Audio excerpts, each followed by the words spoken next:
మీ జీఐఈటీ ఇప్పుడు జీజేయుగా మారింది. 2000కు పైగా ప్లేస్మెంట్స్, ఐపీఎం, కేపీఎంజీ వంటి సంస్థలతో ఇంటిగ్రేటెడ్ కోర్సులు. యూపీఎస్సీ కోచింగ్, అడ్మిషన్లు ఓపెన్. ట్రాన్స్జెండర్స్ అనగానే ఒకలాంటి చిన్న చూపు, కానీ వాళ్ళలో కూడా చాలా టాలెంట్ ఉంటుంది.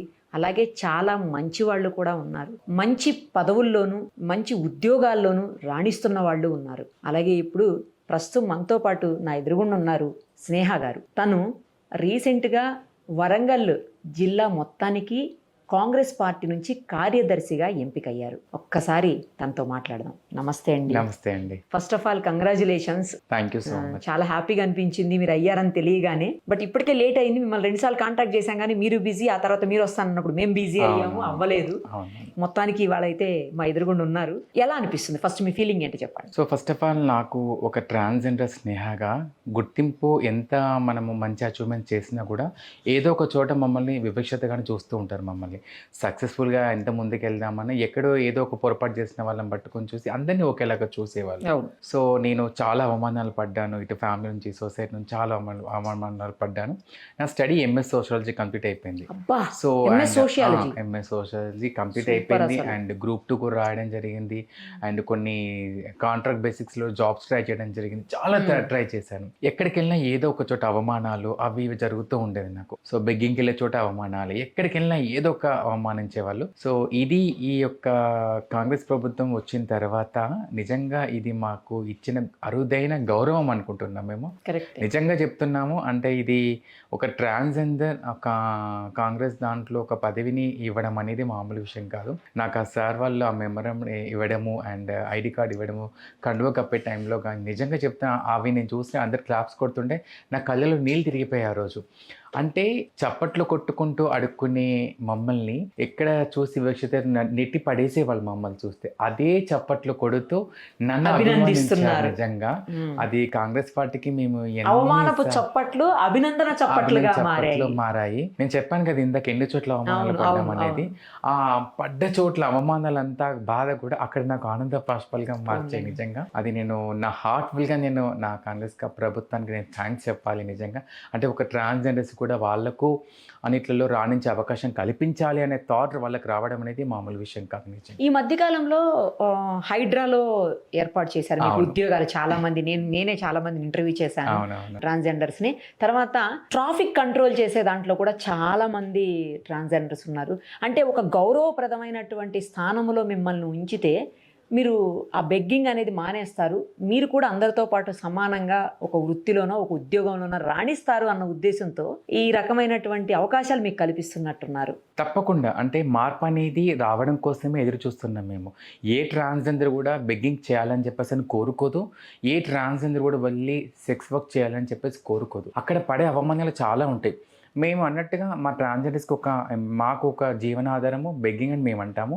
మాకు దేవుడిచ్చిన వరం ఒకటి, అంటే వెళ్ళి దీవించాలి, వాళ్ళని దీవించి రావాలి వాళ్ళకు. అది మాకు ఆ దేవుడిచ్చిన వరంగా మేము దాన్ని ముందుకెళ్తున్నాం. కానీ అది ఎక్కడి వరకు శుభకార్యాలకి అక్కడికి వెళ్తున్నాము. అక్కడికి కానీ అది కాస్త దాటేసి ఇప్పుడు సిగ్నల్ దగ్గర రావడము, షాప్లకు వెళ్ళిపోవడము, ఇలా వెళ్ళిపోవడం జరుగుతుంది. ఎందుకంటే ఎంప్లాయ్మెంట్ ఏం లేకపోవడం వలన ఇలా వెళ్తూ రావాల్సి వచ్చింది. కానీ ఎప్పుడైతే కాంగ్రెస్ ప్రభుత్వం అది ఆధీనంలోకి వచ్చిన తర్వాత వెంటనే మమ్మల్ని ఫ్రీ బస్ అనేది మాకు ఆడవాళ్ళతో పాటు ఇమ్మీడియట్గా మాకు అనౌన్స్మెంట్ చేయడం ఆ రోజు నిజంగా మేము చాలా హ్యాపీగా ఫీల్ అయ్యాము.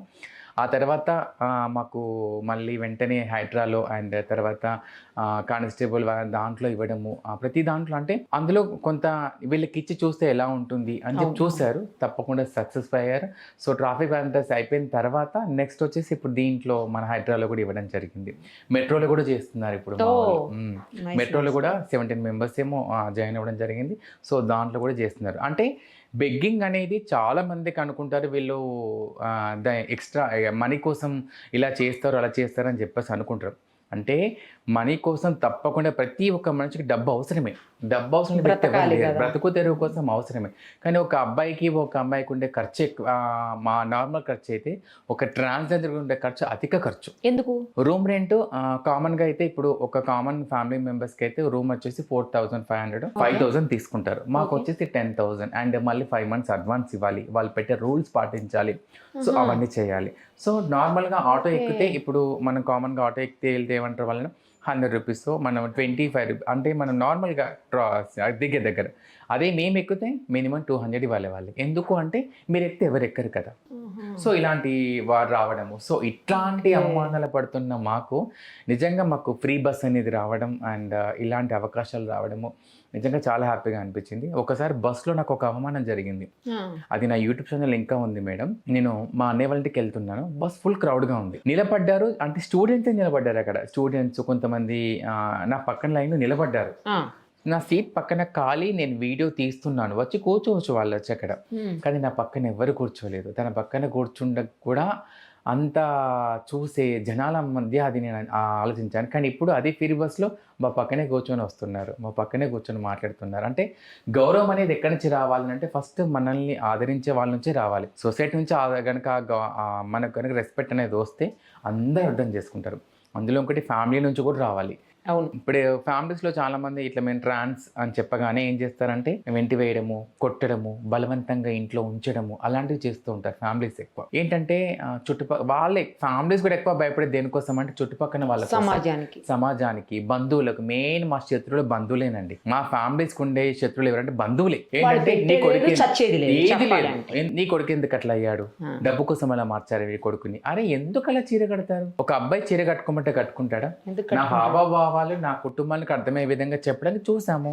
వాళ్ళు తిరిగారు, హాస్పిటల్ చుట్టూ తిరిగారు, నా కొడుకుని మార్చడం కోసం అలా చాలా చూసారు. ఫస్ట్ మార్పు అనేది ఫ్యామిలీ నుంచి రావాలి, ఆ తర్వాత సొసైటీ నుంచి రావాలి. కానీ మమ్మల్ని ఫ్యామిలీస్ అర్థం చేసుకోకపోయినా, ఈ సొసైటీ అర్థం చేసుకోకపోయినా కాంగ్రెస్ ప్రభుత్వం మమ్మల్ని అర్థం చేసుకుని మాకు మెట్రోలో కానీ, హైదరాబాద్లో కానీ, ట్రాఫిక్లో కానీ ఇలాంటి అవకాశాలు ఇచ్చి గొప్ప అరుదైన అవకాశాలు ఇవ్వడము. అండ్ ఇంకొక మాట, ఏ ఒక్క రాజకీయ అంటే ఏ ఒక్క పార్టీని నేను తప్పుగా ఎప్పుడు నేను మాట్లాడను. ఎందుకంటే మాకు అందరితోని మంచి అనుబంధమే ఉంది. ఎందుకంటే మా జీవనాధారం మేము వెళ్ళి బెగ్గింగ్ చేయాల్సింది. ప్రతి ఒక్కరిని మేము దీవించాలి. ఈరోజు మేము కాంగ్రెస్ ప్రభుత్వంలో ఉన్నాం కదా, ఇంకో పార్టీలను దీవించమనే కాదు, ప్రతి ఒక్కరు కూడా సక్సెస్గా ముందుకెళ్ళాలి. కానీ మమ్మల్ని ఏ రాజకీయ నాయకులు కూడా స్టేజ్ పైన కానీ ఒక ట్రాన్స్జెండర్ అని ఎక్కడ కూడా మాట్లాడలేదు. ట్రాన్స్జెండర్కి అవకాశాలు వచ్చిన కాంగ్రెస్ ప్రభుత్వం వచ్చిన తర్వాతనే. ఆంధ్ర సైడ్ చూసుకుంటే కూడా రీసెంట్గా ఒక ఎమ్మెల్యే గారి పక్కన పిఏగా ట్రాన్స్జెండర్ పెట్టుకున్నారు. నిజంగా అది నేను చూసినప్పుడు నాకు అనిపించింది, అంటే మార్పు కోసం వాళ్ళు ఎంత ప్రయత్నిస్తున్నారు వాళ్ళు చూడండి అక్కడ. అండ్ వాళ్ళకి పింఛన్ అవకాశం ఇవ్వడం కానీ నాకు ఆ అమ్మాయి స్పీచ్ ఇచ్చేటప్పుడు నిజంగా నా కళ్ళలో నీళ్ళు తిరిగాయి. నిజంగా అంటే ఫ్యామిలీస్ ప్రేమకు దూరం అయిపోయాం మేడం మేము. అన్న పెళ్ళిళ్ళకు, తమ్ముళ్ళ పెళ్ళిళ్ళకు, చెల్లెల ఫంక్షన్లకి, నాన్న ప్రేమకు, తల్లి ప్రేమకు దూరం అయిపోయిన మమ్మల్ని ఇలా వీళ్ళందరి మమ్మల్ని హక్కున చేర్చుకుంటున్నప్పుడు నిజంగా వీళ్ళ కోసం మేము పనిచేయాలి కదా, ఎందుకు మా ఫ్యామిలీస్ మమ్మల్ని అర్థం చేసుకోమని చెప్పేసి అని అనిపించింది. నిజంగా మీరు అన్నట్టుగా మేము మా మనసులో చెప్పలేని బాధలు ఉన్నాయి. కానీ సంతోషం ఇప్పుడు మా పైన చిరునవ్వు వస్తుంది. 4 గోళ్ళకే పరిమితమైన మా జీవితాలని మేమున్నామని చెప్పి మాకు భరోసా కల్పించి మా రేవంత్ అన్న మమ్మల్ని ముందుకు నడిపిస్తున్నాడు. గ్రేట్. అసలు మీకు ఎలా అవకాశం వచ్చింది? అంటే ఆ పోస్ట్ అనేది చాలా కీలకమైన పోస్ట్. ఇప్పుడు జిల్లా మొత్తాన్ని ఒక సెక్రటరీ లెవెల్లో మీరు ఆ పార్టీని ముందుకు తీసుకుపోవాలంటే అంత సాధారణమైన విషయం కాదు. చాలా ఎక్స్పీరియన్స్ ఉండాలి, తర్వాత అందరూ యాక్సెప్టెన్సీ ఉండాలి. ఫస్ట్ ఆఫ్ ఆల్ ఈ రెండు మీకు లేవు నిజానికి. సో ఎలా మీకు అసలు ఎలా ఆ పదవి వరించింది మిమ్మల్ని? మీ దగ్గరికి ఎలా వెతుక్కుంటూ వచ్చింది అసలు? అంటే ఫస్ట్ ఆఫ్ ఆల్ ఈ యొక్క అవకాశం రావడానికి ముఖ్యంగా థ్యాంక్స్ చెప్పాల్సిన ఒక 3 వ్యక్తులు ఉన్నారు. ఎవరు? ఫస్ట్ మలయాళ గురు గారు, తన తెలంగాణ రాష్ట్ర అధ్యక్షురాలు, ట్రాన్స్జెండర్ అధ్యక్షురాలు మలయాళ గురు గారు, తనకి థ్యాంక్స్ చెప్పాలి. అదేవిధంగా మన ఈవి శ్రీనివాస్ సార్ గారు, తనకి థ్యాంక్స్ చెప్పాలి. ఆ తర్వాత వచ్చేసి ఇనుగాల వెంకటరామరెడ్డి సార్ గారికి థ్యాంక్స్ చెప్పాలి. ఈ 3కి నేను థ్యాంక్స్ చెప్పాలి. ఎందుకంటే వరంగల్లో అండ్ తెలంగాణలో మన స్టేట్ మొత్తం కూడా ప్రజాసేవ చేస్తూ అందరికీ నేనున్నాను భరోసా కల్పిస్తే మలయాళ గురువు గారు వరంగల్లో నన్ను సోషల్ మీడియాతో పాటు సమాజ సేవతో పాటు మీరు ఇలా ముందుకెళ్ళాలి, మనము ఎక్కడ ఆపదున్నా సరే మన పార్టీలతో కానీ మన పదవులతో కానీ మనకు పని లేదు, మనకు ప్రజలకు ఎక్కడ అన్యాయం చేయడం మనం తప్పు లేకుండా వాదించాలి. ఎందుకంటే మనం దీవించడమే కాదు వాళ్ళ బాగోగులు కూడా చూసుకోవాలని చెప్పేసి మా లయలగోరు గారు చెప్పిన బాటలు మేము వినడం వలన సో కాంగ్రెస్ పార్టీ వాళ్ళు మమ్మల్ని గుర్తించి సో మాకు ఇలా అవకాశం ఇవ్వడం జరిగింది. ఇందులో స్పెషల్ థ్యాంక్స్ టు కొండ సురేఖ మేడం గారికి, అదేవిధంగా కొండ మురళి సార్ గారికి, నాయని రాజేంద్ర సార్ గారికి కూడా మేము థ్యాంక్స్ చెప్పాలి. ఎందుకంటే మమ్మల్ని ఎవరు కూడా ఎక్కడ కూడా మాట్లాడలేండి మా గురించి, కానీ వాళ్ళు అసెంబ్లీలో మాట్లాడడం, కొండ సురేఖ మేడం గారు అయితే అసెంబ్లీలో మా గురించి మాట్లాడడం జరిగింది. ఏ ఒక్క ఈవెంట్ అయినా సరే ఒకవేళ మేము అక్కడ కనబడ్డా కూడా మమ్మల్ని ముందుకు పిలుస్తారు. కొండ సురేఖ మేడం గారు కానీ, నాయని రాజేంద్ర సార్ కానీ, ఇప్పుడు ఈవి శ్రీనివాస్ సార్ కానీ, ప్రతి చోట కూడా మమ్మల్ని మీరు ముందుండాలి, మీరు ఎక్కడైనా సరే ముందు ఉండాలి, మీరు ఎక్కడ వెనక ఉండొద్దు. మీరు కనుక ముందడుగు వేస్తే మీ వెనకున్న మీ యొక్క కమ్యూనిటీకి మీరు భరోసాగా నిలబడ్డట్టు అని చెప్పేసి అని ఒక హామీ ఇవ్వడము. సో అలా ప్రజాసేవ చేస్తూ అలా చేస్తూ కొంచెం మేమేమి అందరికీ సర్వీస్ అంటే చాతన సాయమే చేస్తూ ఉంటాం మేమందరికీ. ఏంటంటే ఎవరికి ఎక్కడ ఆపద ఉన్నా సరే వెళ్ళి అక్కడ హెల్ప్ చేయడము. సో లాక్డౌన్లో కానీ అండ్ తర్వాత ప్రతి ఒక్కరికి హెల్ప్ఫుల్గా ఉండడము. సో వీళ్ళైతే 10 మందికి సపోర్ట్ చేయగలుగుతారు అని చెప్పేసి నేను ఆలోచించి సో కాంగ్రెస్ కమిటీ ఫస్ట్ నాకు కాల్ చేశారు వాళ్ళు. కాల్ చేసి ఇలా మీ ఫోటో అండ్ మీ అడ్రస్, మీ ఆధార్ కార్డ్ పంపించండి మేడం అని చెప్పేసి అన్నారు. ఎంక్వైరీ చేశారు వాళ్ళంతా. అంటే ఈ అమ్మాయి గురించి అంటే ఒక మేడం ఇది ఇంటర్నేషనల్లో పెద్ద పార్టీ కాబట్టి ఇది వాళ్ళకి ఒక తెలుసుకోవాలి కదా వీళ్ళు ఎలా ఉంటారో, వీళ్ళు ఎలా ఏంటి అని చెప్పేసి. సో అన్ని ఎంక్వైరీ చేశారంట వాళ్ళు. నాకు రీసెంట్గా చెప్పారు ఇవన్నీ సార్ వాళ్ళు. రీసెంట్గా మీటింగ్ అయినప్పుడు నాకు చెప్పారు, ఎంక్వైరీ చేశామమ్మ మీ గురించి. సో చాలా మంచి ఇంప్రెషన్ ఉంది మీ మీద, చాలా మంచి పేరు ఉంది. సో ఇదే పేరుని కాపాడుకుంటూ వెళ్ళండి అని చెప్పేసి అన్నారు. మేము ఓట్ల విషయంలో కూడా ప్రతి ఒక్కరికి ఒకటే చెప్తాము, ఓటుకు నోటుకు పోకూడదు. ఓటుని మనకు రాజకీయ నాయకుల్ని నమ్ముకోవడానికి ఒక మంచి అవకాశం ఇది. మన రాజ్యాన్ని పరిపాలించడానికి కానీ, మన ఊరిని కాపాడుకోవడం కోసం కానీ, మన గల్లీని కాపాడుకోవడం కోసం, మన ఇంట్లో ఉన్న మన ఫ్యామిలీని కాపాడుకోవాలన్నా కూడా మనం ఎన్నుకునే నాయకుడిని కరెక్ట్గా ఎన్నుకోవాలి. ఈరోజు వచ్చి మన డబ్బు కంపుడిపోతే రేపు రోజున వాడు మనకి ఎలాంటి సేవలు కూడా చేయడం అని చెప్పేసి అని మేము ఆ కట్టుదలతో ఉంటాం మేము. సో అన్నీ గమనించారు వాళ్ళు. సో దాని ప్రకారంగా సో ఈ అమ్మాయికి ఇస్తే బాగుంటుందని చెప్పేసి అనుకున్నారంటే వాళ్ళు. సో ఎంక్వైరీ చేసి తర్వాత నాకు కాల్ చేశారు, మీకు గుడ్ న్యూస్ అండి అని చెప్పేసి అన్న తర్వాత నేను ఆ రోజు వరంగల్లో లేను, వేములవాడలో ఉన్నాను. మా అత్తగారు నాకు కాల్ చేశారు, గుడ్ న్యూస్ అమ్మ, కంగ్రాచులేషన్స్ అన్నాడు. ఎందుకు అత్తయ్య అని చెప్పేసి అంటే నేను కాంగ్రెస్లో కార్యదర్శిగా తీసుకున్నారని చెప్పేసాను. కానీ నాకు చెప్పలేనంత ఆనందం అనిపించింది. అంటే ఎక్కడ మేము, ఎక్కడ కాంగ్రెస్ పదవి, ఎక్కడ మమ్మల్ని మమ్మల్ని వాళ్ళ పక్కన కూర్చోబెట్టుకోవడానికి అవమానించే మమ్మల్ని ఈరోజు మమ్మల్ని ఈ స్థానంలో కూర్చోబెడుతున్నారు కదా అని చెప్పేసి పెద్ద సార్లు అందరు కాల్ చేశారు మేడం నాకు ఆ రోజు. కాంగ్రెస్ పార్టీలో ఉన్న వాళ్ళందరూ కూడా కాల్ చేసి కంగ్రాస్ అమ్మా, కంగ్రాస్, మీకు మేమున్నాం, మీరు ఏ మీటింగ్ అయినా రావాలి, అది ప్రతి మీటింగ్ కాల్ చేస్తారు, అటెండ్ అవుతున్నాను, కాల్ చేస్తారు. దాంట్లో కూడా నన్ను ముందు పెట్టడం వాళ్ళు, మీరు ఉండండి ముందుండి కానివ్వండి కార్యక్రమం అని చెప్పి. ఏదో ట్రాన్స్ కదా లేదు మేమే చేయాలి అన్నట్టు కూడా కాదు. అక్కడ వెంకటరామరెడ్డి సార్ గారు అయితే ముందు కూర్చోబెట్టి అమ్మ ఏదైనా మీరు ఏం టెన్షన్ పడకండి, మేము ఉన్నాము అనే భరోసా కల్పించడం కానీ, ఆయన రాజేంద్ర సార్ గారు కానీ, మన కొండసురేఖ మేడం గారు కానీ అందరూ చాలా బాగా ఫ్రెండ్లీగా మాట్లాడతారు. వాళ్ళు తీసుకునే దగ్గరికి తత్వం చూస్తే నిజంగా ఒక ఫ్యామిలీ మమ్మల్ని దగ్గర తీసుకున్నట్టుగా అనిపిస్తుంది. చాలా సూపర్. అసలు అదే చూడగానే నాకు కూడా చాలా బాగా అనిపించింది, అందుకే మీకు కాల్ చేసాం. మరి ఇప్పుడు మిమ్మల్ని ఈ పోస్ట్లో పెట్టినప్పుడు ఆల్రెడీ ఆ పోస్ట్ని ఆశిస్తున్న వాళ్ళు ఉండుంటారు ఖచ్చితంగా, పదవిని ఆశించే వాళ్ళు కానీ లేకపోతే సీనియర్స్ నుంచి కానీ ఏమన్నా అంటే వ్యతిరేకత వ్యక్తమైందా ఏ సందర్భంలోనైనా? చాలా చోట్ల వ్యతిరేకాలు అవుతాయని చెప్పేసి నేను విన్నాను. అంటే నాకు చాలామంది నాకు ఇన్స్టాగ్రామ్లో నేను పోస్ట్ చేయగానే నన్ను చాలామంది ఏమన్నారంటే అక్క మీరు పదవుల్లోకి వెళ్ళకండి, పదవుల్లో వద్దు అని చెప్పేసి అన్నారు నన్ను. అంటే అదేంటి ఇలా అంటున్నారు అందరు నన్ను అని చెప్పేసి అని, పదవులలో పోతే మీకున్న ఇమేజ్ వెళ్తుంది అది ఇది అని చెప్పేసి అన్నారు నన్ను చాలామంది. అంటే నా అభిమానులే. నాకు ఇన్స్టాగ్రామ్లో 260 ఫాలోవర్స్ ఉన్నారు మేడం, అంటే 2,60,000 మంది ఫాలోవర్స్ ఉన్నారు. సో అందులో చాలామంది కామెంట్స్ ఏం చేస్తారంటే ఎందుకు, కానీ చాలామంది కాంగ్రెస్ చెప్పారు, కొంతమంది వద్దు ఆ పార్టీ తీసుకోకండి మీరు అది ఇది అని చెప్పేసి అన్నారు. నేను ఒకటే అనుకున్నాను, నమ్మి ఇచ్చిన పదవిని గౌరవంగా కాపాడుకోవాలి. చాలామంది అక్కడ ఉన్న నాయకులు అయితే వాళ్ళు ఏమనుకుంటారో నాకు తెలియదు. బట్ అయితే అందరైతే నేను వెళ్ళినప్పుడు నాకు సపోర్ట్ చేశారు, బాగానే మాట్లాడారు. ఎవరికి ఉండదండి ఆ పదవి మనకు రావాలి అని చెప్పేసి, చాలామందికి ఉంటుంది. కొంతమంది వెనక అనుకోవచ్చేమో ఈ గీమెకి ఎందుకు ఇచ్చారు అది ఇది అని చెప్పేసి అనేసి. కానీ నేను అనుకున్నాను నా వెనక ఎవరైతే ఏమైతే అనుకున్నారో వాళ్ళ ముందే నేనేంటో వర్క్ చేసి నా పార్టీకి మంచి పేరు తీసుకురావాలని చెప్పేసి నేను అనుకున్నాను. కానీ పార్టీలో అయితే నా ముందు అయితే ఎవరైతే అనుకోలేదని విన్నాను నేను. ఫోన్లేండి, మంచిదే కదా. ఇప్పుడు మరి మీ సైడ్ నుంచి ఏ రకమైనటువంటి హెల్ప్ పార్టీకి చేయగలుగుతారు అదంతా చేస్తున్నారా? చేస్తున్నామండి. అంటే ఇప్పుడు ఇది కాంగ్రెస్ ప్రభుత్వం ద్వారా చాలామందికి కూడా బడుగు బలహీన వర్గాల వారిని ముందంజలో ఉంచడం కానీ, ఎక్కడ ఏ ఆడబిడ్డ బాధపడ్డా సరే మేమున్నామని భరోసా కల్పించే ఒక నాయకుడు, ఒక ఇంటి అండగా ఉన్న రేవంత్ రెడ్డి సార్ గారు అదే బాటలో ప్రతి ఒక్క ఎమ్మెల్యే గారిని కానీ ఉన్న ఇన్ఛార్జెస్ కానీ అందరికీ అదే మాట చెప్పడము. ఎక్కడైనా సరే ఎక్కడ కష్టం ఉన్నా ముఖ్యంగా ఏవైతే నిధులు కావాల్సినాయి, ఏవేవైతే పనులు కావాల్సినవి ఏవేవైతే ఉన్నాయో వాటి వెనుక మనం ఉండి సపోర్ట్ చేయాలి. ప్రజానాయకుడు వెనుకొని మనం సపోర్ట్ చేయాలి, ప్రజలకు అందరికీ అండగా ఉండాలి. ఎక్కడ సమస్య ఉన్నా కూడా మనం పదవిలో ఉన్నట్టు కాకుండా మనం ఇంత ముందులా సేవ చేస్తాం అలాగే చేయాలని చెప్పేసి అని నేను అదే విధంగా ముందుకెళ్తున్నాను. నైస్, ఇలాగే కొనసాగించండి, ఖచ్చితంగా మీరు సక్సెస్ అవుతారు. రేపొద్దున ఏమో తెలియదు కదా, ఏ ఎమ్మెల్యేనో అయిపోయింది. చాలా మంది అంటున్నారు అండ్ నెక్స్ట్ కార్పొరేట్ గా నిలబడుతున్నారా మీ ఏరియాకి అని చెప్పేసి అని అంటున్నారు. నెక్స్ట్ కార్పొరేషన్ ఎలక్షన్స్ ఉన్నాయి ఇప్పుడు వరంగల్లో ఉన్నాయి, సో దాంట్లో నిలబడుతున్నారా మీరు అని చెప్పేసి అలాంటి ఆలోచన అంటే అది ఆలోచన అనేది ఎవరికైనా చేయాలనే ఆలోచన ఉంటుంది. అందుకే ముఖ్యంగా మాకు నేనైతే రెడీగా ఉందని చేయడానికి. కాకపోతే నాకు అది మన కాంగ్రెస్ ప్రభుత్వం నుంచి కనుక అవకాశం పార్టీ నుంచి ఆదేశాలు తప్పకుండా చేస్తాను.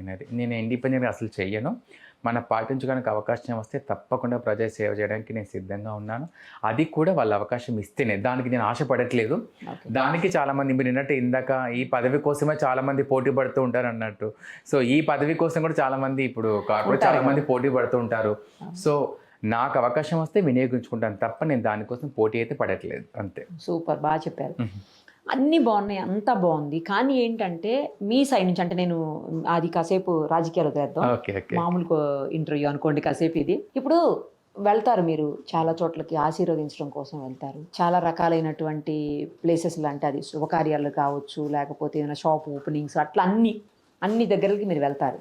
వెళ్ళినప్పుడు డిమాండ్ చేసి వాళ్ళని బెదిరించి వాళ్ళని ఇబ్బంది పెట్టి వాళ్ళని నానా మాటలు దుర్భాషలాడి రకరకాల వికృత చేష్టలు చేసి డబ్బులు ఎందుకు గుంజుకోవటం, వాళ్ళు ఇచ్చినంత సంతోషంగా తీసుకొని ఎందుకు వెళ్ళలేరు?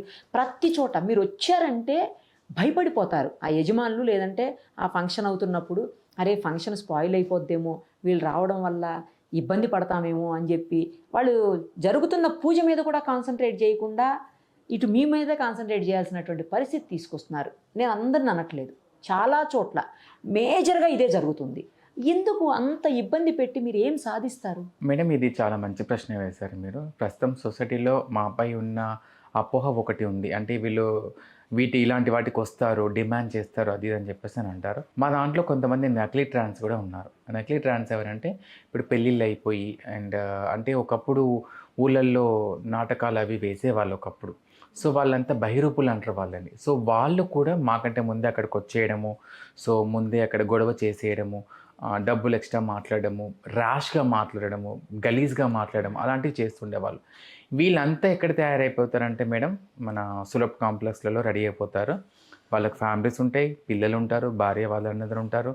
వాళ్ళకి మేము భయపడతాం. ఫస్ట్ ఆఫ్ ఆల్ వీళ్ళు ఏం చేస్తారంటే వీళ్ళొక ముఠా ఉంది, వీళ్ళది ఒక ముఠా. ఏమైపోయిందంటే వాళ్ళు మాకంటే ముందే వెళ్ళిపోవడము, అక్కడ మాట్లాడము, వాళ్ళ దాంట్లో వాళ్ళకి లొకేషన్స్ పెట్టుకొని వెళ్ళిపోవడం, అలా చేయడం జరుగుతుంది అన్నట్టు వాళ్ళంతా. సో అది అరికట్టాలంటే మేమే అది తీసుకోవాలి మా దాంట్లో. సో మా మీద నిజంగా ఒక రీసెంట్గా ఒక ఇష్యూ జరిగింది, మన కీచర్ దగ్గర ఒక ఇష్యూ జరిగింది. అక్కడ ఇంటి యజమాని మీద రాళ్ళు ఇసిరేసి వాళ్ళు గృహప్రవేశం చేసుకుంటుంటే కొట్టి ధ్వంసం చేసి కొత్త ఇంటిని, అవునండి ఒప్పుకుంటాను. అంటే మా దాంట్లో మిస్టేక్ చేసే వాళ్ళు ఉన్నారు. అది ఎట్లా అంటే కొత్త పిల్లలు ఎవరైతే వస్తారో సో వాళ్ళందరికీ అవగాహన ఉండదు. సడన్గా మా దాంట్లో ఏం చేస్తారంటే బాధకి పంపించేసేయడము, వాళ్ళతో మాట్లాడడం, ఏదంటే తాళి ఇట్లా వెళ్ళగానే తాళి కొట్టడం, మాట్లాడడం, అదంతా అదైపోయింది అక్కడ. సో మిస్టేక్ చేసే వాళ్ళని మా దాంట్లో మేము మాకు పనిష్మెంట్స్ ఉంటాయి, జరినామాలు ఉంటాయి. మా దాంట్లో దండం అంటాము, మీ భాషలో జరినామాది, జరినామా వేయడము, వెలివేయడం, అలాంటివి జరుగుతున్నాయి మా దాంట్లో కూడా. సో ఇదంతా కూడా ఇప్పుడు మీరు అన్నట్టుగా ఇక్కడ వెళ్ళి బెగ్గింగ్ చేసే చోట డిమాండ్ చేస్తున్నారు అని చెప్పేసి అంటే వాస్తవానికి కొంతమంది మా దాంట్లో ఒకప్పుడు చేశారు, ఒప్పుకుంటాం. కానీ ఇప్పుడు ఉన్న సిచ్యువేషన్ మీ 2026లో కనుక చూసుకుంటే 25లో చాలామంది నకిలీ ట్రాన్స్ రావడము, ఆశ్చర్యం ఇచ్చడం, తర్వాత మేము సజ్జన సార్తో వెళ్ళి మాట్లాడడం, మాకు కౌన్సిలింగ్ పెట్టడము, చెప్పాం సార్ వాళ్ళతో. సార్ మీరు కూడా అంటే ఇక్కడ స్టేషన్ దగ్గరికి వెళ్ళినప్పుడు ఏంటంటే వాళ్ళని పట్టుకెళ్తే వాళ్ళు మీరు ఒకటే కదా, వాళ్ళు శారీ కట్టుకుంటారు, మీరు శారీ కట్టుకున్నారు ఏంటి అని చెప్పి క్వశ్చన్ చేసేవాళ్ళు మమ్మల్ని. అప్పుడు అక్కడ క్లారిఫికేషన్కి అర్థం కాకపోయేది వాళ్ళకి. సార్ వాళ్ళు నకిలీ అంటే ఎలా నకిలీ అని గుర్తుపట్టాలి, వాళ్ళు చీర కట్టుకుని బయటకు వస్తే ఎలా నకిలీ అంటారు, మీకు మీరే పడకాలు అనుకుంటున్నారా అని చెప్పి అన్న రోజు కూడా ఉన్నాయి మేడం పోలీస్ స్టేషన్లలో. సో ఎప్పుడైతే సజ్జనా సార్ మమ్మల్ని లీడ్ తీసుకొని మాకు మీటింగ్ పెట్టి మాట్లాడారో సో ఆ తర్వాత మేము చెప్పడం జరిగింది. ఆ తర్వాత ఈ నకిలీ ట్రాన్స్ కొంతవరకు 80% తగ్గారు. సో ఇప్పుడు మన ట్రాన్స్జెండర్స్ ఎవరైనా షాప్ ఓపెనింగ్స్ అక్కడికి వెళ్ళినప్పుడు మేము అక్కడ ఏ పద్ధతి ప్రకారంగా తీసుకోవాలో ఆ పద్ధతి ప్రకారంగా తీసుకుంటున్నాం. మేడం ఒక మాట, మీరు డిమాండ్ అని మీరు అంటున్నారు, కొంతమంది మాకు ప్రేమతో ఇచ్చేవాళ్ళు కూడా ఉన్నారు, కొంతమంది భయపడి ఇచ్చేవాళ్ళు ఉన్నారు, వీళ్ళు ఎందుకు వచ్చారు మీరు అన్నట్టుగా. అదే ఇప్పుడు ప్రేమతో ఇస్తే దాన్ని అసలు ఎవరు క్వశ్చన్ చేయరండి, కానీ భయపడిపోయి అక్కడ పూజ స్పాయిల్ అవుతుందేమో, లేకపోతే ఇంట్లో ఆ ప్రోగ్రామ్ అంతా కూడా గజిబిజి గందరగోళం అయిపోతుంది, ఆ కాన్సన్ట్రేషన్ అంతా మీ మీద పెట్టాలా, అక్కడ పూజ మీద పెట్టాలా, వచ్చిన బంధువుల మీద పెట్టాలా, జరుగుతున్న కార్యక్రమం మీద పెట్టాలా, అర్థం కానటువంటి సిచ్యుయేషన్లో మీరు డిమాండ్ చేసింది పోరు కదా అక్కడి నుంచి 1-2 గంటలు అక్కడనే కూర్చొని విసిగించి వేధించి ఎందుకు అంటున్నట్ల. నేను ఒక మాట చెప్తాను మేడం, ఇప్పుడు బెగ్గింగ్ చేసే చోట మా దాంట్లో అందరూ ఒకేలా ఉండరు. ఒకరు గట్టిగా వస్తారు, ఒకరు ప్రేమగా మాట్లాడతారు. ఎదుటే ఇచ్చే వ్యక్తి కూడా మమ్మల్ని ప్రేమగా చూసుకునే వాళ్ళు కొంతమంది ఉన్నారు. మమ్మల్ని చూడగానే వీళ్ళకి ఇచ్చే సెలవుడితే పంపిస్తే అయిపోతుంది అనుకునే వాళ్ళు కొంతమంది ఉన్నారు. అరే వీళ్ళు రావాలి, వీళ్ళు వస్తే మంచిది, వీళ్ళకు భోజనం పెట్టి డబ్బులు పెట్టి పంపించాలి అనుకునే వాళ్ళు ఉన్నారు. సో ఇక్కడ ఎట్లా అయిపోతుందంటే ఇచ్చే సార్ కంటే పక్కన ఉన్న వాళ్ళే ఎక్కువ బాగా మాట్లాడుతూ ఉంటారు. వీళ్ళకి ఎందుకు ఇవ్వాలి అది ఇది అని చెప్పి చాలా ఆ మాట పెరిగి కొంచెం ఏదో అక్కడ వాగ్వాదం జరుగుతూ ఉంటుందేమో కావచ్చు. కానీ మేడం నేను అన్నట్టుగా చెప్తున్నాను, ఒకప్పుడు ఇలా జరిగింది మా దాంట్లో కూడా. ఇప్పుడు సిస్టమాటిక్స్ పెట్టుకోవడం జరిగింది. ఏ టైంకి వెళ్ళాలి, ఏ టైంకి వెళ్ళి వాళ్ళని అడగాలి, ఒకవేళ దాతలతో ఏ ప్రేమగా మాట్లాడుకోవాలి. ఎందుకంటే మా జీవనాధారం బెగ్గింగ్, ఏ ఆధారం లేదు మాకు. సో ఈ యొక్క ఆధారం కనుకపోతే మా లైఫ్ స్టైల్ ఏంటనేది చాలామందికి అర్థమవుతుంది ఇప్పుడు. సో మేము ఒక మాట చెప్తున్నాను, అంటే ఇప్పుడు వెళ్ళి అడిగినప్పుడు మీరు ప్రేమగా ఎంత ఇస్తారో దానికి వాళ్ళు అడిగినప్పుడు మాట మంచి అనేది ఉంటుంది. ఒకవేళ హద్దు దాటితే దానికి లీగల్గా యాక్షన్ తీసుకునే అవకాశం మనకు ఉంది. 100 కాల్ చేయండి, అంటే యాక్షన్ తీసుకోమని చెప్పడం తప్పేం లేదు. ఎందుకంటే ఒకటి వల్ల వ్యవస్థ మొత్తం ఖరాబ్ అవ్వద్దు. కరెక్ట్. అది ఇప్పుడు నేను అదే చెప్తున్నాను. ఇప్పుడు మా దాంట్లో కూడా మా వాళ్ళు అదే అంటారు. ఇప్పుడు తప్పు చేస్తే వాడికి శిక్ష వేయడమా, జరినామా వేయడమా, వేయడమా జరుగుతుంది మా దాంట్లో. ఇప్పుడు నేనేమంటా దాతల దగ్గర వెళ్ళినప్పుడు వాళ్ళ ప్రేమ కానీ చాలా ఏమైపోతుందంటే మిమ్మల్ని అడుక్కోవద్దని చెప్పని అన్నారు కదా, సో మీకు ఇట్లాంటి ఇచ్చే రూల్స్ లేవని చెప్పేసి అన్నారంట కదా. అంటే మీరు ఇచ్చేవాళ్ళు మేము బతికేటోళ్ళము, మా దీవెనలు మీకు కావాలి, మేము బ్రతకాలి. అక్కడే మీరు అర్థం చేసుకుని సరిపోతుంది. కానీ మిస్బిహేవ్ చేస్తే తప్పుడుగా మీరు అన్నట్టుగా బట్టలు లేబట్టినట్టే కానీ, సో ఇలాంటి మిస్బిహేవర్స్ ఏమన్నా కానీ గలీజ్ మాట్లాడిన ప్రూఫ్స్ ఉంటాయి మనకు. ప్రతి చోట కూడా ఇప్పుడు సీసీ కెమెరాస్ అనేది ప్రతి చోట మనం బంధించే పెడుతున్నాం మనం. అక్కడ ఒకవేళ మీరు క్యామ్లో కనుక రికార్డ్ అయ్యి మీ ఫోన్లో కానీ రికార్డ్ చేస్తున్న తప్పు అనేది జరిగినప్పుడు లీగల్గా యాక్షన్ తీసుకోవడానికి మేము సిద్ధంగా ఉన్నాం.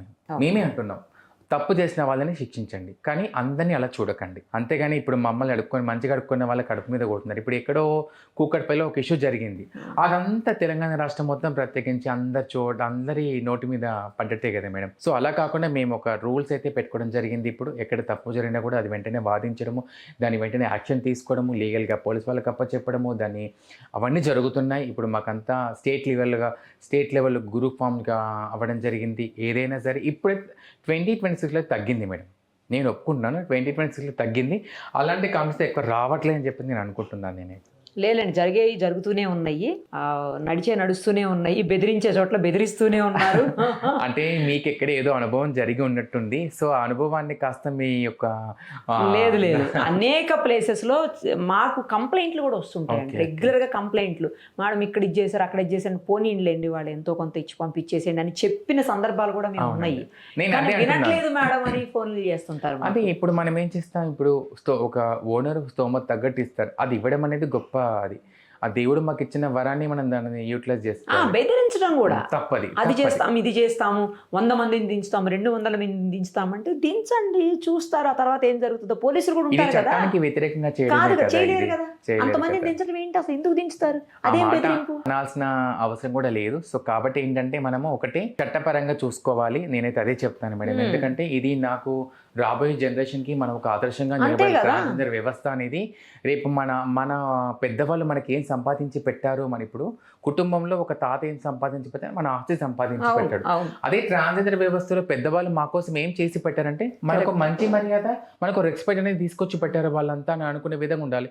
తప్పు చేసినామని శిక్షించండి, లీగల్గా యాక్షన్ తీసుకోండి, 100 కాల్ చేయండి. కానీ చిన్న వాటికైతే కాల్ చేస్తే అంటే మాకు ఎవరు కూడా మరి స్థాయి దాటిపోతేనే చేస్తారు. కానీ తర్వాత ఎవరికి అర్థం కాని ఇంకో విషయం, నాకు కూడా అర్థం కాదు, అసలు ఒక ఫంక్షన్ జరుగుతుంటే, లేదు ఒకటి ఏదైనా షాప్ ఓపెనింగ్ ఉంటే, లేదా గృహప్రవేశం ఉంటే, ఇట్లాంటివన్నీ అసలు గెస్ట్ల కంటే ముందు మీరు రెడీగా అక్కడ ఉంటారు, మీకు ఎలా తెలుస్తుంది ఇన్ఫర్మేషన్? అంటే మేడం ఇక్కడ మాకేంటంటే మేము డైలీ మా పనే అది. మేము రోజు తిరుగుతుంటే ఇప్పుడు మాకు ఒక ఏరియాకి ఒక 10 మెంబర్స్ ఉంటాం, ప్రతిరోజు అటు తిరగడము, అలా వెళ్ళడము అలా జరుగుతూ ఉంటుంది. సో అక్కడ మేము కనుక్కుంటారు ఎప్పుడు ఈ ఫంక్షన్ ఎప్పుడు దీంట్లో అది అని చెప్పేసి అన్నప్పుడు అక్కడికి ఆ రోజు కనుక్కొని వెళ్ళిపోయి ఉండడము అలాంటివి జరుగుతూ ఉంటాయి మాకు. అది ఎలా తెలుస్తుంది అనేది నాకు అర్థం కాని విషయం. అంటే మేము తిరుగుతూ ఉంటాం కదా మేడం డైలీ. ఇప్పుడు సపోజ్ ఈ రోజు గల్లీ లోపల కూడా తిరగరు కదా, గల్లీ లోపల కూడా వెళ్తారు మీరు, ఎట్లా? అంటే ఇప్పుడు లింకేజెస్ ఉంటాయి కదా మేడం, ఇప్పుడు ఆటో డ్రైవర్లు ఉంటారు, ఇప్పుడు మమ్మల్ని తోలే ఆటో వాళ్ళు ఉంటారు కావచ్చు, లేకపోతే రెగ్యులర్ గా ఆటో ఆ డ్రైవర్ లైన్ లో వెళ్ళే వాళ్ళు ఎవరో ఒకరు అమ్మ ఇక్కడ ఫంక్షన్ జరిగిందని చెప్పడం, ఆటో వాళ్ళనే కాదు, అంటే ఎవరో ఒకరు అమ్మ ఇక్కడ ఫంక్షన్ జరిగిందని, లేకపోతే ఇంకో ట్రాన్స్ కనబడి అక్కడ మీ ఏరియాలో ఇది జరిగిందని చెప్పడం కానీ అలాంటివి జరుగుతూ ఉంటాయి. అట్లా నాకున్న ఇన్ఫర్మేషన్ ఏంటంటే ఈ టెంట్ హౌస్ వాళ్ళు ఉంటారు కదా, ఆ టెంట్ హౌస్ వాళ్ళు ఏ ఫంక్షన్ జరిగినా టెంట్ హౌస్ వాళ్ళతో అయితే పని ఉంటది, ప్రతి ఒక్కరికి టెంట్ సామాన్ వస్తుంది కంపల్సరీ.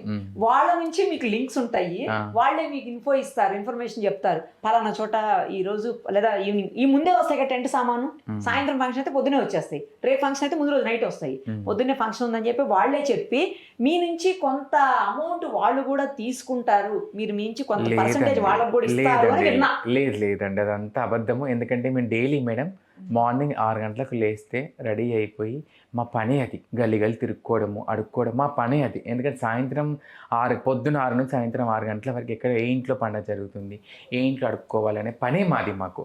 సో మేము గల్లి తిరుగుతున్నప్పుడు అక్కడ ఎవరో ఒకరు కనబడ్డప్పుడు ఏమైనా అడుగుతా, అన్నయ్య గల్లి ఫంక్షన్ జరుగుతుందంటే అక్కడ జరుగుతుందమ్మా అని ఎవరో ముఖాముఖి వ్యక్తి చెప్పొచ్చు, అంతే తప్ప టెంట్ హౌస్ వాళ్ళనే కానీ ఆటో వాళ్ళనే కాదండి. అదంతా కూడా మాకేంటంటే ఇదంతా తప్పుడు సమాచారం ఇదంతా. ఎందుకంటే వాళ్ళని ఎందుకు అనిపించాలి, ఎవరో ఒకరు చెప్పు ఉండొచ్చు. అంటే ఇప్పుడు సపోజ్గా మా ఏరియాలో ఒక టెంట్ హౌస్ అన్నయ్య ఉన్నాడు, ఇప్పుడు సపోజ్గా ఆ అన్నయ్య దగ్గర పక్కనే మేము ఉన్నామనుకో, ఇక్కడ అన్నయ్య ఇప్పుడు ఇక్కడ ఫంక్షన్కి ఇక్కడ అవుతుందామని ఒక మాట చెప్పు ఉండొచ్చు. అంతేగాని చాలా వరకు నాకు కూడా చాలామంది ఏంటంటే మీకు అది ఎవరు పందిరేసే వాళ్ళు లొకేషన్ పెడతారు మీకు, అండ్ టెంట్ హౌస్ మీరు అన్నట్టు టెంట్ హౌస్ వాళ్ళు అని చెప్పేసి అని, తర్వాత ఆ ఏరియాలో ఉండే వాళ్ళు తెలిసిన వాళ్ళు పెడతారని చెప్పేసి అనేసి అలా చెప్తూ ఉంటారు. ఇప్పుడు సపోజ్గా ఒక చిన్న ఈవెంట్ జరిగింది రీసెంట్గా, దానికి ఒకరు నాకు ఇన్ఫర్మేషన్ ఇచ్చారు, నేను వాళ్ళకి వేరే వాళ్ళకి పంపించి, నేను ఇక్కడ లేను, నాకు వేరే ఊరు, మీరు రావాలి తప్పకుండా అన్నారు. అక్కడ సంబంధించి నేను రెఫర్ చేశాను, అక్కడికి వెళ్ళండి దీవించరండి అని చెప్పేసి అలా మేము లింకేజెస్ పెట్టుకుంటూ ఉంటాం, అంతే తప్ప టెంట్ హౌస్ వాళ్ళు కానీ ఆటో వాళ్ళు ఎందుకు మేడం అనడం, పాపం వాళ్ళు కమిషన్ అని చెప్పేసి నాకు ఎవరో చెప్పారు, ఎవరో చెప్తే నాకు తెలిసిందనమాట. అంటే తెలిసిన దాన్ని దానికి క్లియర్ గా క్లారిఫికేషన్ ఇచ్చేస్తే అయిపోతుంది కదా, బెటర్ అని చెప్పి అడిగిన. ఇంకొకటి ఏంటంటే అందరిలో ఉన్న డౌట్ ఇది, జనరల్ గా మీరు బెగ్గింగ్ చేస్తారు, లేకపోతే ఇలా ఎవరి దగ్గరికన్నా ఫంక్షన్స్ అట్లాంటివి వెళ్ళినప్పుడు తీసుకుంటారు. ఇలా తీసుకున్నప్పుడు మీరు బాగా రెడీ అవుతారు, అసలు చాలా మంచిగా రెడీ అవుతారు. నార్మల్ పర్సన్స్ ఎవరు కూడా అంత బాగా రెడీ కాలేరు అసలు మీతో కంపేర్ చేసినప్పుడు. అమ్మాయిలు చాలా బాగా మంచి రెడీ అవుతారు, మేకప్ కావచ్చు, శారీస్ కూడా మంచి కాస్ట్లీ శారీస్, మంచి శారీస్ బాగా రెడీ అవుతారు. మరి అంత బెగ్గింగ్ చేసి అంతంత కాస్ట్ పెట్టి ఎందుకు రెడీ కావాలి, కొంచెం తక్కువగా రెడీ అవ్వచ్చు కదా, అంటే అప్పుడు బెగ్గింగ్ తగ్గుతుంది కదా అన్న యాంగిల్లో కొంతమంది మాట్లాడారు. దానికి ఏం ఆన్సర్ చెప్తారు? బెగ్గి చేసిన సంపాదన అంతా మా అందానికి ఏం పెట్టమండి, మా పుట్టకుట్టి కోసము, తర్వాత మాకు కొన్ని అవసరాలు ఉంటాయి కదా మేడం, ఫ్యామిలీని చూసుకునేటివి ఉంటాయి, నిత్య అవసరాలు ఉంటాయి, మాకు రోజువారీ ఖర్చులు ఉంటాయి, మాకు ప్రతిదీ ఉంటుంది. ఇప్పుడు ఎక్కడికన్నా బయటకు వెళ్ళినప్పుడు ఒక అందంగా కనిపించాలి, చూసే వ్యక్తులు కూడా అరే వీళ్ళు బాగున్నారు అనుకునే విధంగా ఉండాలి, కంపల్సరీ మేము రెడీ అవ్వాలి. అట్లా అని చెప్పేసి మొత్తం దానికి అమౌంట్ పెట్టేస్తామని కాదు మేడం, తప్పు సమాచారం అదంతా కూడా.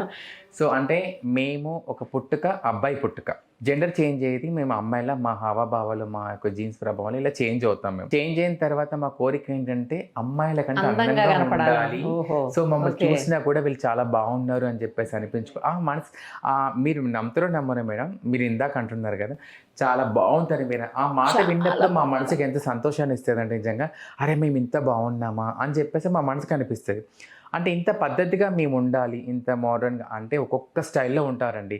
మెయిన్గా మోడలింగ్ చేసేవాళ్ళు కానీ ప్రతి ఒక్కొక్క చోట్ల అలా రెడీ అవ్వాలని మాకు ఉంటుంది. సో మేము అలా పద్ధతిగా రెడీ అయితేనే కదా మాకంటూ రెస్పెక్ట్ అని దొరుకుతుంది. కానీ నిజంగానే స్నేహ మీరు చాలా బాగున్నారు. సేమ్ టైం నేను చాలా మందిని చూస్తుంటాను బయట, వాళ్ళు నిజంగా అమ్మాయో అబ్బాయో అదే అంటే ట్రాన్స్ అని అనుకోము, అసలు అమ్మాయిలాగే ఉంటారు. వాళ్ళు నోరు తీర్చి మాట్లాడితే తప్ప వాయిస్ తెలిసిపోతుంది కదా, అప్పుడు వరకు అసలు అర్థం కాదు, అమ్మాయిలాగే ఉంటారు. నిజంగా చెప్పాలంటే చాలా చోట్ల అమ్మాయిల కంటే కూడా చాలా బాగున్న ట్రాన్స్లు ఉన్నారు, చాలా మంది ఉన్నారు. కొంతమంది గుర్తుపట్టరు కూడా, మీరు ట్రాన్స్ అని చెప్పేసి అని అంటారు కొంతమంది. సో అంటే ఇది మాకు పుట్టుక, ఇది ఒక అబ్బాయి నుంచి ఒక ట్రాన్స్గా చేంజ్ అయ్యే క్రమంలో ఎన్నో బాధలు పడతాము, ఎన్నో అవమానాలు పడతాము. ఇన్ని బాధలు పడి ఒక మంచి ట్రాన్స్గా అంటే చూసే 10 మంది కూడా మమ్మల్ని బాగుండమని చెప్పి అనిపించుకోవాలంటే తప్పకుండా ఉండాలి కదా. మీరు అన్నట్టుగా ఒక మాట అన్నారు, మీ లగ్జరీ ఈ అంతా కూడా మనకి బెగ్గింగ్కి ఒక అదవుతుందా అని చెప్పేసి మీరు అన్నారు. నిజంగా వాస్తవానికి మాకు రెడీ అవ్వడానికి మా బట్టలకి మా యొక్క లగ్జరీ ఖర్చుకు తప్పకుండా ఖర్చు అవుతుంది.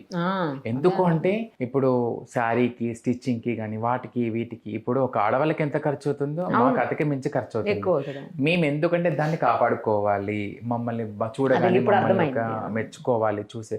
ఇప్పుడు ఒక ఫంక్షన్కి వెళ్ళినప్పుడు అక్కడ వాళ్ళు చూసినప్పుడు వీళ్ళ కాకుండా చూడగానే వీళ్ళు ఎంత బాగున్నారు. ఇప్పుడు మీరే ఫంక్షన్కి వచ్చిన వాళ్ళకంటే కూడా చాలా మంది మీ బాగా మంచి చీరలు మీరే కట్టుకొస్తారు, ఎంత మంచి అప్డేట్ మీరే చేస్తున్నారు, ఇంకేం కావాలా మా వాళ్ళందరూ. కాకపోతే ఖర్చు అయితే మొత్తం అంటే అందులో కొంత ఖర్చు అయితే మా బాడీకి అయితే మేము పెట్టుకుంటే ఒప్పుకోవాలి అది. ఎందుకంటే మా దాంట్లో హార్మోనిక్ థెరపీ కోసం సర్జరీస్ ఖర్చు అవుతుంది, అంటే మాకు హెయిర్ రిమూవల్కి ఖర్చు అవుతుంది, అంటే హెయిర్ ఉంటుంది కాబట్టి మాకు అది దానికి ఖర్చు అవుతుంది. తర్వాత ప్రతి దానికి కూడా ఖర్చు అవుతుంది, సర్జరీకి కాస్ట్ అవుతుంది. ప్రతి మా బాడీ ఒక అబ్బాయి నుంచి ఒక అమ్మాయిగా చేంజ్ అవ్వాలి అంటే మినిమం ఖర్చు అయ్యే ఖర్చు మాకు కొన్ని లక్షల్లో, ఒకప్పుడు 2-3 లక్షలు అయ్యేది, ఇప్పుడు కొన్ని లక్షల్లో ఖర్చు అవుతుంది.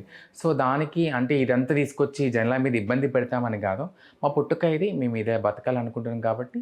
సో అలా లైఫ్ను ముందుకు తీసుకెళ్తూ ఒక ట్రాన్స్గా లైఫ్ ఇచ్చేయాలంటే ఒక అమ్మాయిలా బతకాలి. కానీ కొంతమంది చేంజ్ కారు కదా, అట్లానే ఉండిపోతారేమో కదా. అందరూ అవుతారా? అందరూ అవుతారు కంపల్సరీ. అంటే నేను ఇందాక చెప్పాను కదా, బహిరూపం అట్లీ ట్రాన్స్జెండర్ వాళ్ళు సర్జరీ చేసుకోరు కావచ్చు, కానీ మేడం సర్జరీ చేసుకునే ప్రతి ఒక్క ట్రాన్స్జెండర్ కంపల్సరీ అబ్బాయి నుంచి ఒక అమ్మాయిగా చేంజ్ అవ్వడం కంపల్సరీ సర్జరీ చేసుకోవాల్సిందే. సర్జరీ చేసుకోలేని వాళ్ళని ఎవరు కూడా మా దాంట్లో ఉండరు, ఎక్కువ 99% ఉండరు.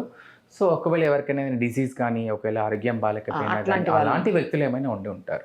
నేను విన్నాను ఒకసారి, ఏంటి అంటే ఎవరో తెలిసిన వాళ్ళు చెప్తుంటే, ఇప్పుడు రత్నాచల్ ఎక్స్ప్రెస్ ఒకటి, జన్మభూమి ఎక్స్ప్రెస్ ఒకటి వైజాగ్ నుంచి ఇటు గుంటూరు విజయవాడ సైడ్ వస్తూ ఉంటాయి. ఈ ట్రైన్లో ఈ బెగ్గింగ్ చేసేటువంటి ట్రాన్స్ చాలా ఎక్కువ మంది ఉంటారట. ఆ ట్రైన్లో రెగ్యులర్గా జర్నీ చేసే ఒక ఆమె చెప్పారు నాకు. ఆవిడ చెప్పిన దాని ప్రకారం ఏంటంటే ఆవిడ రెగ్యులర్గా జర్నీ చేస్తారట. అందులో ఆవిడ ఏదో మనం ఆఫీస్కి వచ్చినప్పుడు చెప్తున్నారు. ఆ ట్రైన్స్లో 10 రూపాయలు ఇస్తే తీసుకోరంట, 50 రూపాయలు మించి ఇవ్వాల్సిందేనంట, 50 రూపాయలు 100 రూపాయలు ఇవ్వాలంట. ఆ ట్రైన్స్ రోజు 2 అటు 2 ఇటు వెళ్తాయంట. అంటే డైలీ 4 ట్రైన్స్.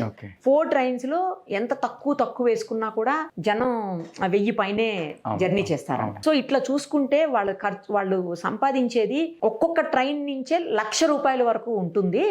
అంత సంపాదించిన తర్వాత వాళ్ళు చాలా మందికి, మీలో కూడా చాలా పెద్ద ఎక్కువ ఆస్తులు ఉన్నాయి, వాళ్ళు ఏం చేసుకోరాయి, మళ్ళీ ఎవరో ఒకళ్ళకి ఇచ్చేయటమే, బాగా సంపాదించేసి వాళ్ళు బాగా ఇబ్బంది పెడుతూ ఉంటారు ఆ ఏరియాలో, మెయిన్లీ ఈ ట్రైన్స్ లో అని చెప్పారు ఆవిడ. నేను మీకు కొన్ని ప్రూఫ్స్ కూడా చూపిస్తాను మేడం మీకు. నేను అంటే ఇదేదో మా వాళ్ళు కావాలని ఇలా చేస్తారు అని చెప్పేసి నేను అన్నాను. అంటే నిజమైన ట్రాన్స్జెండర్స్ కానీ మేడం 10-20 రూపాయలు అడుక్కుంటారు. అంటే మీరు అనుకోవచ్చు, నేను ట్రావెల్ చేస్తున్నప్పుడే నా ఎదుట అమ్మాయిలు మాలాగా చప్పట్లు కొట్టుకుంటూ అడుక్కుంటున్నారు. రియల్ అమ్మాయిలు నేను చూపిస్తాను ఈ వీడియోస్ కూడా. సో మన ఇట్స్ మీ స్నేహ ఛానల్లో నా యూట్యూబ్ ఛానల్ నేను పెట్టడం జరిగింది. సో అంటే అమ్మాయిలు నేను పెట్టలేదు, అబ్బాయిలు అని నేను చెప్పాను కదా, బహిరూపులు నకిలీ ట్రాన్స్ అని చెప్పాను కదా. సో వాళ్ళు ఏం చేస్తారంటే ఫస్ట్ ట్రైన్ ఎక్కుతారు, బాత్రూమ్కి వెళ్ళిపోతారు, అబ్బాయిలు కొంటే బాత్రూమ్కి వెళ్ళిపోతారు, బట్టలు మార్చుకుంటారు, బట్టలు మార్చేసుకొని శారీస్ కట్టేసుకొని ట్రైన్లు అడుక్కోవడము, రబ్బిష్గా మాట్లాడము, 100 అని 50 అని వాళ్ళని డిమాండ్ చేయడం అలా జరుగుతూ ఉంటుంది వాళ్ళ మీద. సో అలా వాళ్ళంటి వాళ్ళని మేము పట్టుకొని పోలీస్ వాళ్ళకి అప్పచెప్పడం కూడా జరిగింది. మా నిజమైన ట్రాన్స్జెండర్స్ అని మీరు అన్నట్టుగా 100-50 అడుగుతారని చెప్పి మీరు అంటున్నారు కదా, అది ఎన్ని రోజులు అడుక్కుంటారు? అదే వాళ్ళు అన్నారు, వాళ్ళకే నేను జవాబు చెప్తున్నాను. అడుక్కోవడం అంటే అది ఎట్లా అంటే పండగలు వచ్చినప్పుడు ప్రేమగా అడుక్కోవడం అనేది విధానం వేరే ఉంటుంది. మా దాంట్లో అలా అడుక్కుంటాను తప్ప డిమాండ్ అనేది మాత్రం చేయరు. ఎవరో ఒకరు చేసిన వాళ్ళు ఉంటే మాకు ఎంబడి కాంప్లైంట్ మా గ్రూప్లో వచ్చేస్తే మాకు ఆర్పీఎఫ్ వాళ్ళు ఇమీడియట్గా మాకు చెప్పేస్తారు, ఈ ట్రైన్లో ఇష్యూ జరిగింది, వాళ్ళు మీకు ఇమీడియట్గా కావాలి మాకు అని చెప్పేసి అని అడుగుతారు. మాకు లింకేజ్ ఉంటాయి, మాకు వాట్సాప్ గ్రూప్స్ ఉంటాయి, మా దాంట్లో ఎవరు ఏ ట్రైన్కి వెళ్తున్నారు, ఎక్కడికి వెళ్తున్నారు అవన్నీ తెలుసుకుంటాము. సో వాళ్ళని తప్పు చేసిన వాళ్ళని మాత్రం లీగల్గా ఎంబడి అప్పచెప్పేస్తాం. అంటే ఒక ట్రైన్ ఎక్కినప్పుడు ట్రాన్స్ ఎక్కినప్పుడు ఆ లేదు ఒక గొడవ జరిగే ఉంటుంది అక్కడ. సో తప్పు చేసిన వాళ్ళ మాత్రం లీగల్గా అప్పచెప్తాం. కానీ నకిలీ ట్రాన్స్ కూడా ఎక్కువ అయిపోయారు ఈ మధ్య. సో అది ఇప్పుడు కొంచెం తగ్గింది. సో ఆ అమ్మాయిలు అడిగేది ఒక్కసారి మీకు చూపిస్తామండి. నిజంగా నాకు అనిపించింది, అమ్మాయి ఇంత దారుణమా, అమ్మాయిలు కూడా ఇలా అడగడం ఏంటి అని చెప్పేసి అని నాకు అది చూసిన తర్వాత నాకు అనిపించింది, అబ్బా ఇంత అలాంటి వాళ్ళ వీడియోస్ నేను పెట్టలేకపోయాను. నా ఛానల్లో ఉన్నాయండి, అంటే అబ్బాయిలని నకిలీ ట్రాన్స్ వీడియో తీసి నేను పోస్ట్ చేశాను వాళ్ళని. సో వాళ్ళు ఎందుకంటే నాకు అమ్మాయిల విషయంలో కొంచెం మీకు గౌరవిస్తాం. అమ్మాయిలు అంటే మాకు ఎట్లా అంటే ఆడపిల్లలు అంటే తల్లి ప్రేమ మేము వాళ్ళలో చూస్తాం ప్రత్యేకంగా. మేము అందుకే ఆడవాళ్ళకి డబ్బులు అడగం మేము. ఆడవాళ్ళు అస్సలు అడగరు. చాలా రేర్.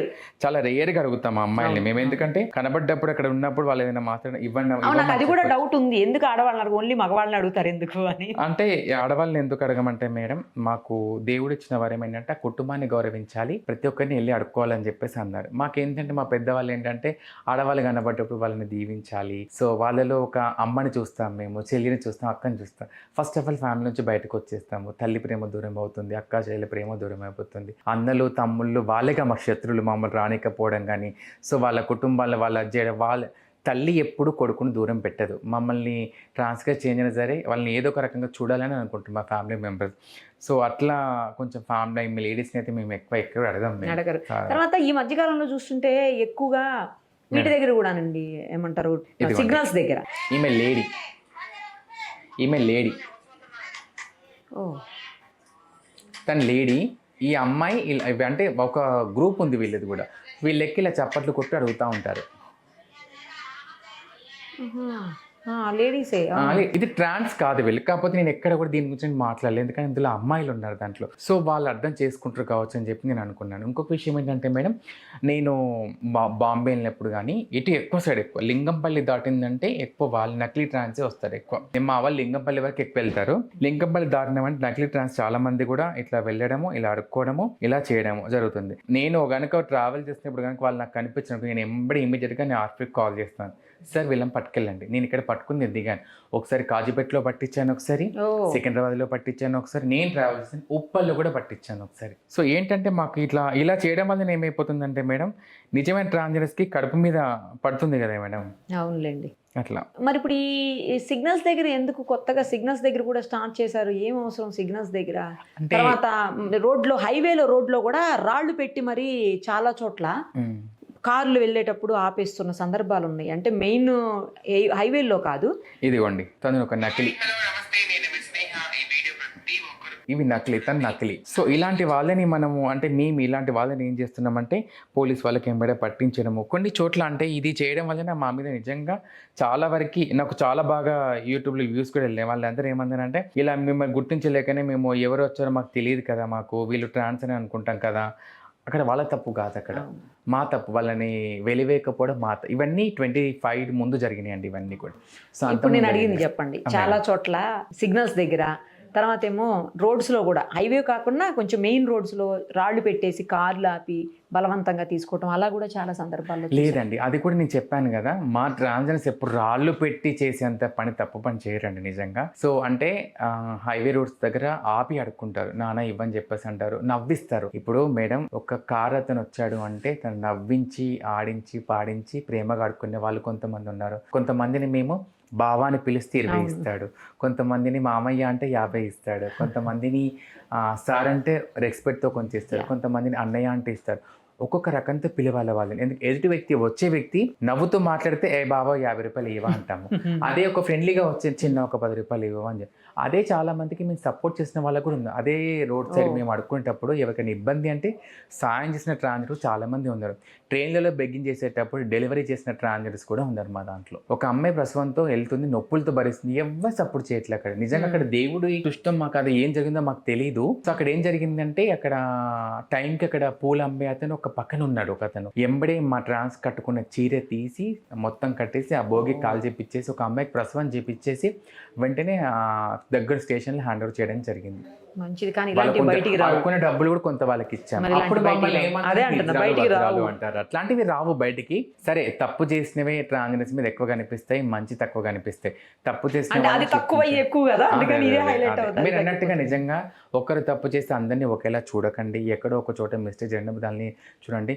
అదే అడుక్కున్న చోట మేము ఎన్నో అవమానాలు పడ్డే కూడా ఉన్నాయి మేడం. ఎందుకంటే మీకు ఇందాక చెప్పాం కదా, ఇప్పుడు చేసే చోటనే మేడం ఒకరిని తీసుకెళ్తారు. అక్కడికి వెళ్ళిన తర్వాత రూమ్ లో 4-5 ఉంటారు. అక్కడ బలవంతంగా చేయమంటారు, బలవంతంగా కొట్టడాలు, తిట్టడాలు, సిగరెట్ తో కాల్చడాలు, బలవంతంగా మందు తాగిపించడము, ఇలాంటివి కేసెస్ నిజంగా రీసెంట్ కూడా జరిగినాయి మేడం. ఇలాంటివి మేము బయటకు చెప్పుకోము. ఎందుకంటే అక్కడికి వెళ్ళి మేము గట్టిగేమని చెప్తే రేపు మళ్ళీ అక్కడికి రానివ్వరు. మా పొట్టుకొడుకు అక్కడికే వెళ్ళాలి కదా. ఇలాంటివి కూడా జరుగుతుండే. ఆ సిగ్నల్ దగ్గర మీరు అన్నట్టుగా నిజమైన సిగ్నల్ దగ్గర అడుక్కుంటారు మా వాళ్ళు కొంతమంది. అక్కడ అడుకుంటప్పుడు ఏంటంటే కొంతమంది మాకు ప్రేమతో ఇస్తారు 10-20 రూపాయలు, దీవించండి అమ్మ అని చెప్పేసాను. కొంతమంది కోపంతో వెళ్తే ఇవ్వచ్చు కదా నాన్న అది ఇదని ఏదో ఒక మాట వాళ్ళని అంటాం. కొంతమంది ఏమంటారంటే కొంచెం జాకెట్ కిందకి అంటే ఇంక 20 ఎక్కువ ఇస్తా, అది అందరూ అన్నారు అట్లా. కిరాత చిల్లర పిల్లలు ఉంటారు కదండి, వాళ్ళు అంటారు అట్లా, కొంచెం కిందకని వచ్చు కదా ఇంకో 20 ఎక్కువ ఇస్తా అది అని చెప్పేసి అంటారు. నేను రెస్పెక్ట్గా బతికేదని నేను అవ్వను, గట్టిగా ఇట్లా కూడా ఎందుకు అలా అంటావు నువ్వు అని చెప్పేసి అని మాట్లాడతా. వెనక వ్యక్తి ఏమనుకుంటాడు, అబ్బాయిని ఏమి ఇబ్బంది పెడుతుందో దాన్ని చూసావా అట్లా గట్టిగా అడుగుతుంది, అలాంటి వాళ్ళు కూడా ఉంటారు. అందరూ ఒకేలా అట్లానే చాలా మంది కూడా మాకు ప్రేమగా ఇచ్చే వాళ్ళు ఉన్నారు. కొంతమంది మీరు నచ్చకపోయినా సరే ₹1, ₹2 ఇచ్చే వాళ్ళు కూడా ఉన్నారు మాకు. కానీ కొన్ని చోట్ల మా వాళ్ళు కూడా పొరపాటు చేసేవాళ్ళు ఉన్నారు, ఒప్పుకుంటాం. అది మా వాళ్ళు తప్పు చేసేవాళ్ళు లేరని చెప్పి నేను అన్నాను. తప్పు చేసిన వాళ్ళ చోటనైతే మేము ఒకటే చెప్తున్నాము, దయచేసి ఎవరు బాధపడొద్దు. ఎందుకంటే మా కల్చర్ని మేము ముందు తీసుకెళ్ళాలంటే మీ ఆదరణ, మీ అభిమానం మాకు ఉండాలి. కాబట్టి మీకు తప్పు అనిపిస్తే 100 కాల్ చేయండి, ఓకే అంతే. అండ్ ఇంకొకటి చాలామంది ఈ మధ్యకాలంలో చూస్తున్నాము, పాపం మిమ్మల్ని లవ్ పేరుతోటి మోసం చేసి చనిపోయిన వాళ్ళు కూడా ఉన్నారండి. నేనే వెళ్ళి 2-3 కవర్ చేశాను కూడా ఇష్యూస్. వాళ్ళని తీసుకుని వెళ్ళి పాపం వాళ్ళని చంపేశారు. తర్వాత వాళ్ళు పెట్టే టార్చర్కో లేకపోతే వాళ్ళు మోసం చేశారన్న బాధతోటే వీళ్ళే సూసైడ్ చేసుకుని చనిపోయిన వాళ్ళు కూడా చాలా మందిని చూసాము. లవ్ పేరుతో మోసం చేసినప్పుడు మీకైనా తెలుస్తుంది కదా, వాళ్ళు లవ్ చేయట్లేదు, వాళ్ళు వేరే ఏదో టైం పాస్ చేస్తున్నారు మీతోటి అని మీరు ఎందుకు అనుకోలేకపోతున్నారు? ఎందుకు ప్రాణాలు అలా పణంగా పెడుతున్నారు మీరు? ఒక ట్రాన్స్జెండర్ జీవితం ఎలా ఉంటుందంటే ఇరుక్కపోయిన జీవితం. అది 4 గోడల మధ్య ఎలా ఉంటుందంటే చిక్కుముళ్ళు వేసుకొని బతుకుతున్న జీవితం. ఎవరు ఆదరించారు మమ్మల్ని, ఏ సొసైటీలో ఎలాంటి రెస్పెక్ట్ ఉండని జీవితం మాది. ఆ జీవితంలో మాకు ఒంటరిగా బతుకుతున్న మాకు కొన్ని ఆశలు చూపిస్తారు. మేము అడిగే చోట కానీ వెళ్ళినప్పుడు మీరు ఎందాక అన్నారు కదా అందంగా తయారవుతారు, ఆ అందమే మాకు శాపంగా మారుతుందో తెలియదు మాకు, లేకపోతే మేము ఇలా ఉండడమే మా శాపంగా మారుతుందో మాకు తెలియదు. కానీ ఆ వచ్చేవాడు వాడు దొంగన లంగన మాకు తెలియదు. వాడు మాకు ప్రేమ చూపిస్తాడు. ఏంటంటే నీకు నేను ఉన్నాను కన్నా అమ్మ అని చెప్పి భరోసా కల్పించాడు. మీ దగ్గర డబ్బులు తీసుకున్న వాళ్ళు కూడా చాలా కంప్లైంట్స్ చేశారు. చాలా మంది ఉన్నారు మమ్మల్ని ప్రేమగా మాట్లాడడము, అరే ఈ ప్రేమ కదా నాకు కావాల్సింది, ఇదే కదా నాకు కావాల్సింది, నాతో ఉంటాను భరోసా కల్పిస్తాడు. ఫస్ట్ మాతో బాగానే ఉంటారు, అన్నీ బాగానే ఉంటాయి, లైఫ్ లీడ్కి వెళ్తాము, పెళ్లి చేసుకుంటారు, మంచిగా ఉంటారు, లవ్ అని ట్రాక్ అని అన్నీ జరుగుతాయి. ఎప్పుడైతే సొసైటీలో కొంచెం అవేర్నెస్ ముందుకిచ్చి మనం బయటకు వస్తామో, వీళ్ళు ఒక జదాన్ని ఉంచుకున్నావేంట్రా నువ్వు, నీకు ఎవరు దొరకలేదా, ఆడది కరువైందరా, దాని దగ్గరికి వెళ్ళిపోయావు, మీరు ఏం చేసుకుంటారా అని నానా రకాలుగా మాట్లాడడం వలన మెంటల్గా అబ్బాయి ఒక డిప్రెషన్కి వెళ్ళిపోయి వదిలేయడం ఒకటి, ఫ్యామిలీ పోర్ట్స్ ఒకటి. ఏంటంటే ఇప్పుడు నువ్వు వెళ్ళి ట్రాన్స్ దగ్గర లైఫ్ లీడ్ చేస్తున్నావు, ఇంట్లో ఉన్న వాళ్ళకు పెళ్ళిళ్ళు కావు, నువ్వు ఇలా చేయడం వలన అని చెప్పి అలా ఒకరు అనడము. కొంతమంది మా దగ్గర డబ్బు కోసమే రావడం, మమ్మల్ని ఫిజికల్గా వాడుకోవడం, మోసం చేయడము, ఇలాంటి వాళ్ళు కూడా ఉన్నారు చాలామంది. రీసెంట్గా మిర్యాలగూడ దగ్గర ఒక ట్రాన్స్జెండర్ అమ్మాయి ఏజ్ వచ్చేసి 21 ఇయర్స్, చిన్న అమ్మాయి, ఒక్కడే కొడుకు ఇంట్లో. సో తన ఏజ్ అంత చిన్నది. సో తను అంటే ఫ్యామిలీకి చెందిన పర్సన్ ఏంటంట, తను ప్రేమగా ఉంటూ, సో ఎప్పుడైతే వాళ్ళ ఫ్యామిలీ తనని పోస్ట్ చేయడం జరిగిందో తను ఇంటికి వెళ్ళిపోయాడు. ఇంటికి వెళ్ళిపోయి తను వస్తావా రావా అని చెప్పేసానంటే, లేదు నేను రాను, మా ఫ్యామిలీ వాళ్ళు వద్దన్నారు అని చెప్పగానే ఆ అమ్మాయి ఎక్కడ తను దూరం అయిపోయి, ఆ ఫ్యామిలీ వద్దనగానే ఆ అమ్మాయి ఒక డిప్రెషన్కి వెళ్ళిపోయింది. నా జీవితంలో ఈ అబ్బాయి లేడు అని చెప్పేసి అనేసి ఆ అమ్మాయి ఊరేసుకొని చనిపోయింది. వాళ్ళ అమ్మ ఒక మాట ఏమన్నది తెలుసా అండి, మేము అన్నాం అందరం వెళ్ళి, అమ్మ అబ్బాయి మీద కేసు పెట్టమ్మా అని చెప్పేసానంటే, కొండంత కొడుకు కాదు బిడ్డ అనుకున్న మా జీవితంలో అనుకున్న మా బిడ్డే చనిపోయింది, ఎవరి కోసం పోరాటం చేయాలి ఇప్పుడు మేము అని చెప్పేసి అన్నది. ఆ తల్లి ఆవేదన చూడండి, ఎంతమంది అది ఆవేదనకు గురవుతున్నారో. నేను 1 month బ్యాక్ ఒక ట్రాన్స్జెండర్ని ఆ అబ్బాయి ప్రేమించాడు, ప్రేమతో ఉన్నాడు, అన్నీ తన దగ్గర మనీ అన్నీ తీసుకున్నాడు. సో అన్నీ ఓకే, అంతా బాగానే ఉన్నారు. చిన్న డిస్కషన్ జరిగింది వాళ్ళిద్దరి మధ్య, వెళ్ళిపోయాడు ఆ అబ్బాయి. మళ్ళీ వస్తాను, నేను రాను అని చెప్పేసి అన్నాడు. నాకు నచ్చలేదు, నాకు నీతో లైఫ్ వద్దు నాకు అన్నాడు. తన దగ్గర డబ్బు అని తీసుకున్నాడు. ఆ అమ్మాయి ఏడ్చుకుంటూ, నీకు ఇంకా ఏమన్నా కావాలని పెడతాను కానీ నన్ను బాధ పెట్టకు, నువ్వు వదిలిపెట్టి నేను బ్రతకలేను అని చెప్పేసి అని అన్నది. వీడియో కాల్ చేసింది ఆ అమ్మాయి. వీడియో కాల్ చేసి ఆ అమ్మాయి ఫ్యాన్కి హ్యాంగింగ్ చేసుకుంటుంటే చూస్తున్నాడు కానీ ఏం సపోర్ట్ చేయట్లేదు. సో వద్దు నేను వస్తున్నాను కూడా ఒక మాట అనలేదు, నేను ఉన్నానని చెప్పి భరోసా కల్పించలేదు, చుట్టుపక్కల వాళ్ళకి కాల్ కూడా చేయలేదు. అది నిజంగా చేసుకుంటుందా అనుకున్నాడో వాడు ఏమనుకోవడం తెలియదు. సో ఆ అమ్మాయి ప్రాణం పోయింది ఆ అమ్మాయికి. సో వాడిని లీగల్కైతే యాక్షన్ తీసుకుంటున్నాం మేము. అలాంటి జరుగుతున్నాయి చాలా కూడా.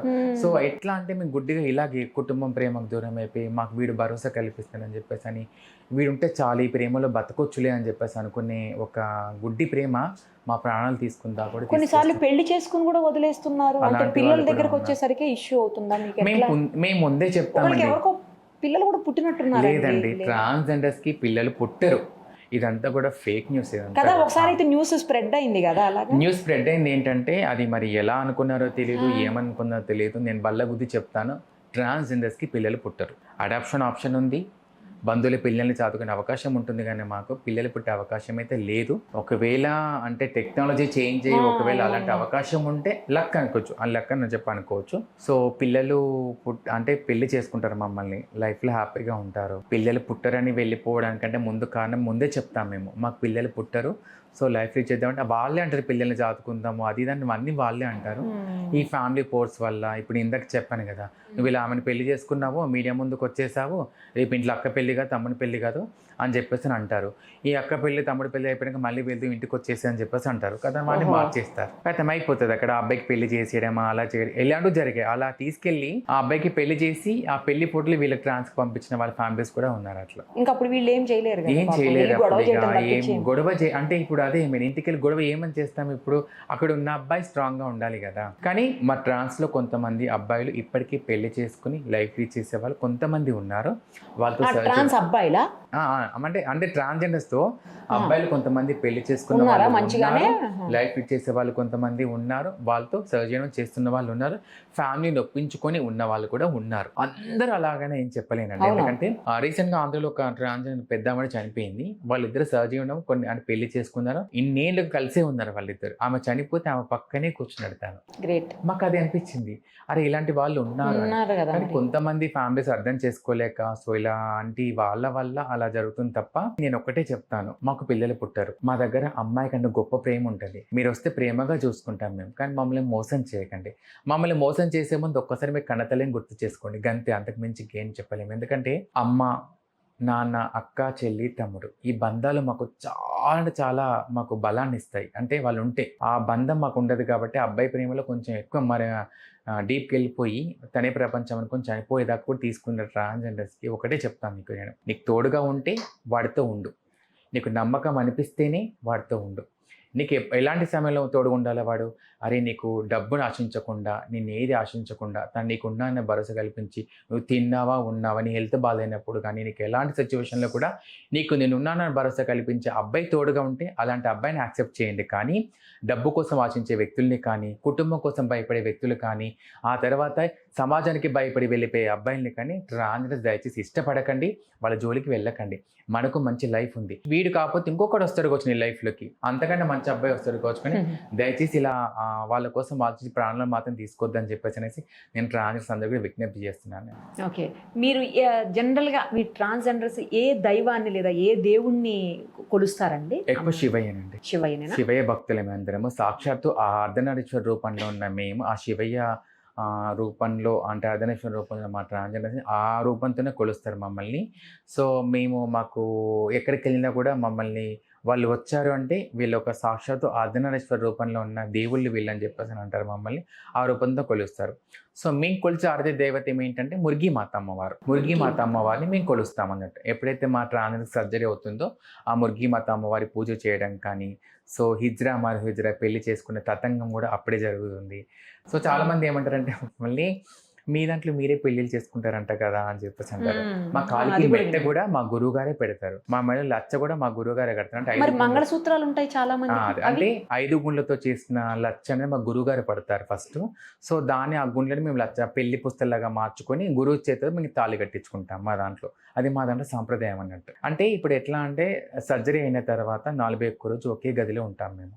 ఫోన్స్ యూజ్ చేయము, టీవీలో చూడకూడదు, ఏ వ్యక్తులతో మాట్లాడకూడదు, 4 గోడల మధ్య మా ట్రాన్స్తో మాత్రమే మాట్లాడాలి. అది కూడా ఎలాంటి మాట కూడా మాట్లాడద్దు. ఒకవేళ వేరే మాట్లాడిన అమ్మవారు మాతో ఉండేది. మా ఒంటి మీద ఎప్పుడైతే మాకు సర్జరీ అవుతుందో మా ఒంటి మీద మురిగి మాత అమ్మవారు, ఇందాక నేను చెప్పాను కదా మీకు, మా మురిగి మాత అమ్మవారు ఒంటి మీద ఉంటుంది. సో మాకు ఆమె రక్షగా మాకు ఉంటుంది మా వెంట. మాకు 11 స్నానం అనేది ఉంటుంది, అంటే 4 స్నానం, ఆ తర్వాత 21 స్నానం, 31 స్నానం, 41 రోజు వరకు ఇంట్లోనే ఉంటాము.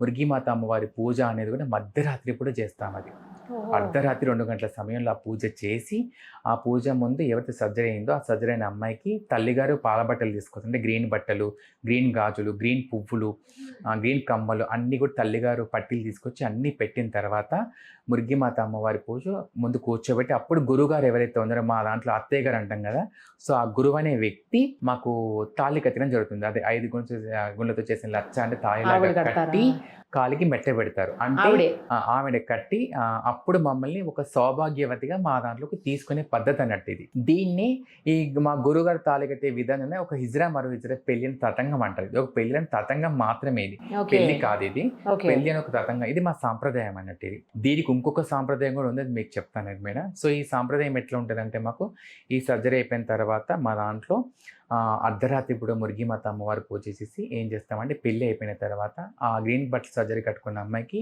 ఒంటి మీద మొత్తం బట్టలు వేసేస్తాం. వేసి కళ్ళు మూసుకోమంటాం అమ్మాయిని.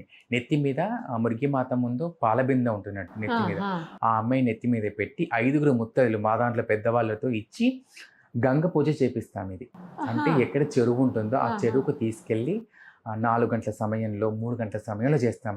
అది 2 గంటల నుంచి 4 గంటల సమయంలో మాత్రమే చేయాలి. అది ఆ అర్ధరాత్రి కూడా 5 ముత్తైదులు తీసుకెళ్ళి గంగమ్మ తల్లికి అమ్మవారి కొడి బియ్యం పోసి, ఈ అమ్మాయి కళ్ళు మూసుకొని చేస్తుంది. అమ్మాయి అంతా పక్కన చెప్తారు వీళ్ళంతా, ఇలా చేయి అలా చేయి, ఆ పాలు అమ్మవారికి సమర్పించు, నీ ఒడిలో బియ్యం అమ్మవారికి అప్ప చెప్పేసి కొబ్బరికాయ కొట్టి అమ్మవారికి అలంకరణ చేసి పూలు పండ్లు నైవేద్యం ఆడే పెట్టేసి గంగమ్మ తల్లికి ఈ పాలు అమ్మవారికి పోసేసి మళ్ళీ ఆ పాల బిందె పట్టుకొని ఆ అమ్మవారి ముందు తీసుకొచ్చి పెట్టి మురిగిమాత అమ్మవారి ముందు ముఖం చూసిన తర్వాత అప్పుడు మా వాళ్ళ ముఖం చూసి ఆశీర్వాదం తీసుకుంటారు. ఇది కంపల్సరీ ప్రతి ట్రాన్స్జెండర్ చేస్తారండి? ప్రతి ఒక్క ట్రాన్స్జెండర్ ఈ విధంగానే చేస్తారు. దీన్నే మా దాంట్లో హిజ్రా మరోజా పెళ్లి అని తతంగం అంటారు. ఈ రాత్రి కార్యక్రమం అంతా కూడా అందరి పెద్దవాళ్ళ సమక్షంలో ఈ కార్యక్రమం చేస్తాం అన్నట్టు. ఇది అందరినీ పిలుచుకొని ఒక పండుగల సెలబ్రేషన్ చేసుకుంటాము. తెల్లవారి అమ్మాయిని పెళ్లి కూతుర్ల అలంకరణ చేసి ఆ తర్వాత వచ్చేసి స్టేజ్ మీద కూర్చోబెట్టి అందరు ఆశీర్వాదం తీసుకొని పెళ్లి కూతుర్ల అలంకరణ చేసి, దీన్నే జల్సా వేడుక అంటారు దీన్ని. సో అలా పెళ్లి కూతుర్ల అలంకరణ చేసి ఇలాంటి కార్యక్రమాలు చేస్తారు. మీరు ఏ పండగ ఎక్కువ చేస్తారు? మేము మురిగిమాత అమ్మవారి పూజ ఇది ఎక్కువ చేసుకుంటాము. ఎక్కువగా బోనాలు చేస్తారు కదా? బోనాల పండుగ కూడా చేసుకుంటాం. బోనాల పండుగ కూడా మేము శ్రావణ మాసంలో ఆషాఢ మాసంలో బోనాల పండుగ కంపల్సరీ అమ్మవార్లకు అందరికీ కూడా బోనాలు సమర్పించడము, అమ్మవారికి ఒడి బియ్యాలు పోయడం అవన్నీ చేస్తాం. ఇవన్నీ కార్యక్రమాలు అయితే కంపల్సరీ పూజలో అయితే కంపల్సరీ చేస్తాము. మేము ఇందాక చెప్పినట్టుగా మురిగిమాత అమ్మవారి దగ్గర కొన్ని కాయిన్స్ పెడతాం అన్నట్టు. మేము రోజు బెగ్గింగ్కి వచ్చిన డబ్బుల్లో కొంత సంపాదన తీసి అమ్మవారి ముందు పెట్టి రోజు పూజ చేసుకుంటాం. మంగళవారం కంపల్సరీ పూజ చేస్తాము. పూజ చేసి మేము బెగ్గింగ్కి వెళ్ళినప్పుడు అడుగుతారు కదా, ఒక రూపాయికాయని ఇవ్వండి మీ చేతితో మాకు మంచి అడుగుతారు అనేసి ఆ రూపాయికాయని ఇస్తామనేది. దీనికి ఒక ప్రత్యేకత మీతో పాటు కంపల్సరీ ఉంటుంది ఆ కాయిన్ ఎప్పుడు ఎక్కడికి వెళ్ళినా? కంపల్సరీ అంటే మేము ఈ రోజు ఒక చోటికి వెళ్తున్నాము అంటే కంపల్సరీ పట్టుకెళ్తాం అక్కడికి. కంపల్సరీ పట్టుకెళ్తాం. ఎందుకంటే వాళ్ళకి ఆ రూపాయి ఆ ఇచ్చేదే వాళ్ళకి అదొక గొప్ప వరం అన్నట్టు. వాళ్ళకి నిజంగా అది చాలా మంది మాకు మంచి చెప్పిన వాళ్ళు కూడా ఉన్నారు. అవును, పూజ రూమ్ లో పెట్టుకుంటారు, బీరువాలో పెట్టుకుంటారు, అభివృద్ధి చేసే చోట వ్యాపారాల చోట పెట్టుకుంటారు. ఇది బాగా మరాఠీ సైడ్ బాగా నమ్ముతారు మేడం. గుజరాత్ కానీ హర్యానా సైడ్ కానీ బాగా నమ్ముతారు మమ్మల్ని. అది వాళ్ళకి ఆచారం, వాళ్ళకి తెలుసు. మమ్మల్ని పిలిచి మాకు కిలంబో బియ్యం ఇచ్చి కొంత డబ్బు, చీర, జాకెట్ అవన్నీ పెట్టి చేసి వాళ్ళు కొంచెం మీరు ఇక్కడ అంటుందండి ఏమంటే అటు పక్క అయితే మీరు నమ్ముతారో నమ్మరు మేడం. నేను చూసాను కల్లారా.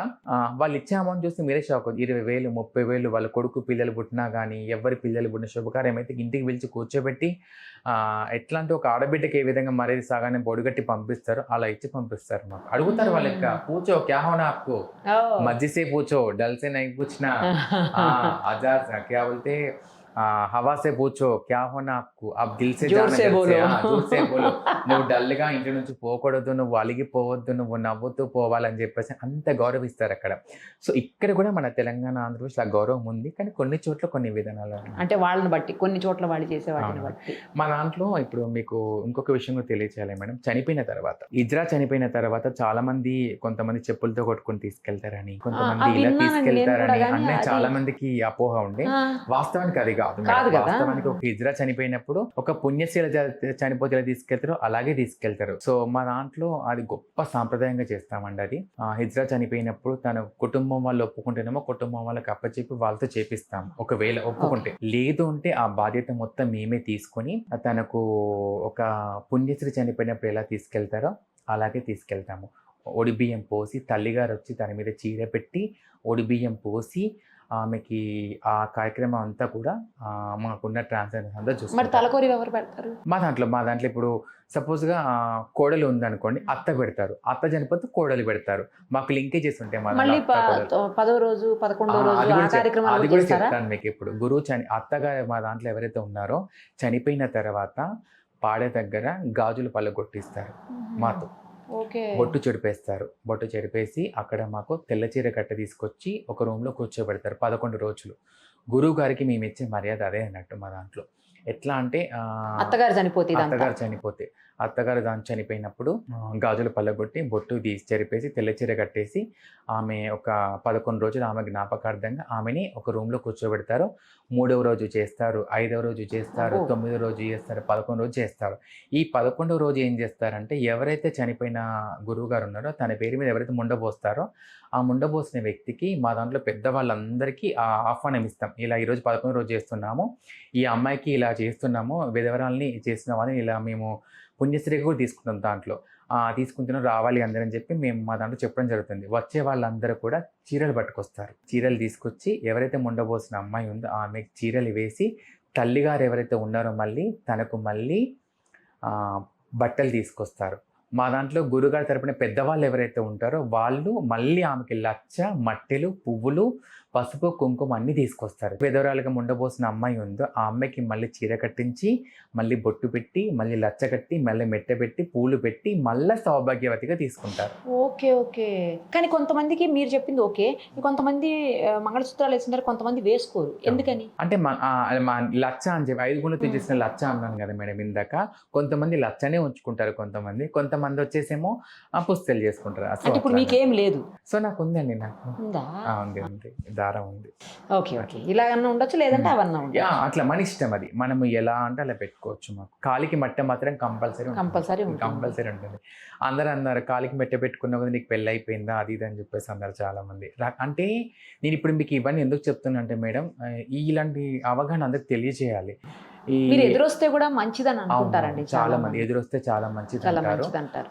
మాకు చాలా మందికి కూడా తెలియని విషయం ఏంటంటే ఏదన్నా పని అనుకోని గనుక వాళ్ళకి బుధవారం రోజు కనుక బట్టలు కానీ ఏమన్నా ఇస్తే చాలా మంచి కూడా జరుగుతుంది వాళ్ళకి. బుధవారం మంచిదా మీకు? అంటే అది ఒకవేళ అనుకోని ఉంటే తప్పకుండా అది జరుగుతుంది వాళ్ళు తప్పకుండా. నాకైతే కొంతమంది ఎక్కువ నేను బ్లెస్ చేయమని నన్ను ఇన్స్టాగ్రామ్ చాలా మంది అడుగుతారు. మన ఇంటర్వ్యూ కూడా బుధవారమే జరుగుతుంది. నిజంగానే. సో చాలా మంది నన్ను అడిగిన వాళ్ళు చాలా మంది ఉన్నారు. నేను ఇవన్నీ మీకు ఎందుకు ఎక్స్ప్లెయిన్ చేస్తున్నా అంటే మేడం, ఈ సమాజంలో ఈ జనరేషన్ అంతా కూడా బయటి సమాజం కంటే మొబైల్లోనే ఎక్కువ చూస్తున్నారు. ఈ సమాజానికి వీటిపైన అవగాహన తెలియజేయాలి. ఎందుకంటే ఒక సౌభాగ్యవతికి ఎలా తీసుకుంటారు, వాళ్ళ సర్జరీ తర్వాత ఎన్ని బాధలు పడతారు, తర్వాత చనిపోయినప్పుడు ఎలా తీసుకెళ్తారు. మళ్ళీ ఇంకొకటి ఏంటంటే మా దాంట్లో మేడం హిందూ ధర్మంలో చనిపోతే హిందుత్వంలో చేస్తాం. ఒకవేళ ముస్లిం కనుక చనిపోయింది అనుకోండి ముస్లిం ఆచార పద్ధతులు చేయడం జరుగుతుంది. ఒకవేళ క్రిస్టియన్ అనుకోండి క్రిస్టియన్ ఆచార పద్ధతులు చేయడం జరుగుతుంది. అది కూడా వాళ్ళని అందరినీ సంప్రదించి అన్ని వాళ్ళ ఇష్టానుసారంగానే చేయడం జరుగుతుంది. ఎక్కువ మందిని చూస్తే అందరూ హిందూస్ లెక్కే కనిపిస్తారు ఎక్కువ.